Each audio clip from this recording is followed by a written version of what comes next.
Good morning guys and welcome back sa ating YouTube channel KLX 150 Clicking Sounds. Tumutunog naman yung kanyang relay kapag napindot natin yung kanyang push start. So pakinggan natin, no? May posibilidad na nandito ito sa kanyang starter motor. Ang problem kasi yung kanyang current okay naman.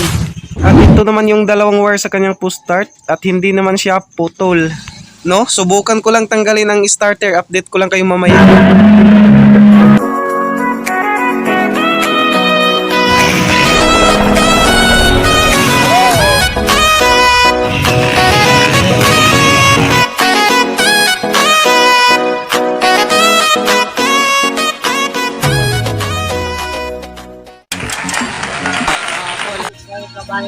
So ito po guys, May waya.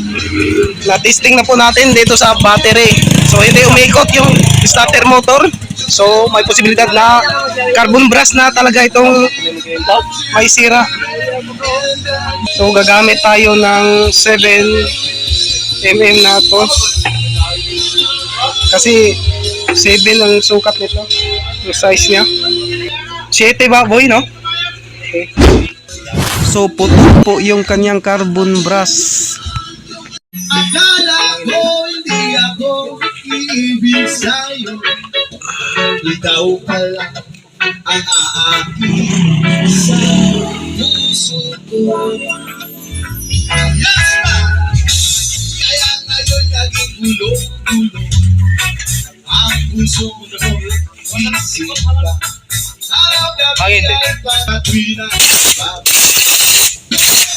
At lilinisan rin natin, no, kasi yung mga sobrang carbon ay dumidikit na dito sa loob ng starter motor.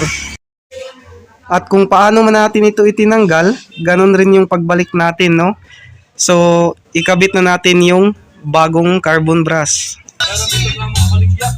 Bawat ngiti mo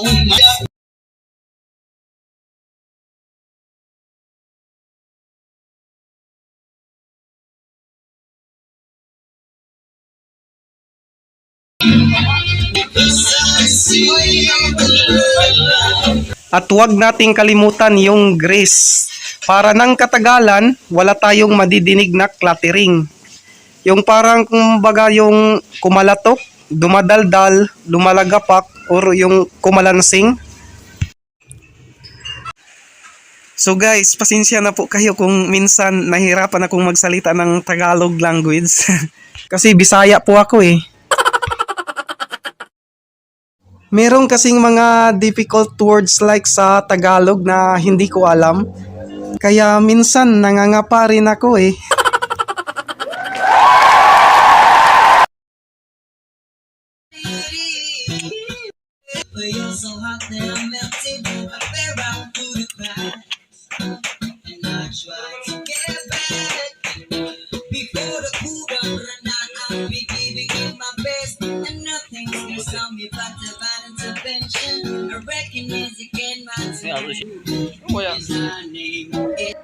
So higpitan na naman natin ulit. Gamit naman tayo ng 7mm ulit na tools.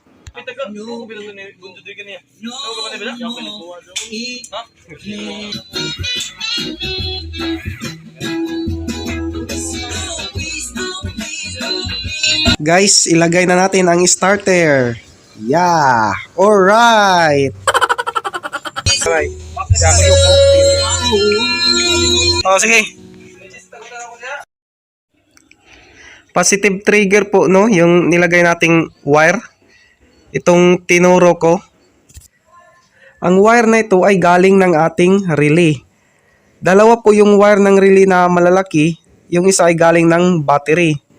Kaya itong wire na ito ay sinusuplayan po ito ng positive na 12 volts DC galing ng ating battery. Kaya kapag napindot natin ang push start, nagtitrigger ito na papunta ng ating starter motor. Okay, higpitan muna natin at pagkatapos nito ay pwede na nating itesting. Oops, tika lang, yung muffler nga pala. Hindi pa nakabit. So guys, pag okay naman yung starter motor nyo, okay naman yung relay nyo, at hindi naman putol yung current, at pasok naman sa 12.8 pataas yung inyong battery, ang last niyong tingnan, yung Bendix drive na nandito sa bandang kaliwa ng inyong engine.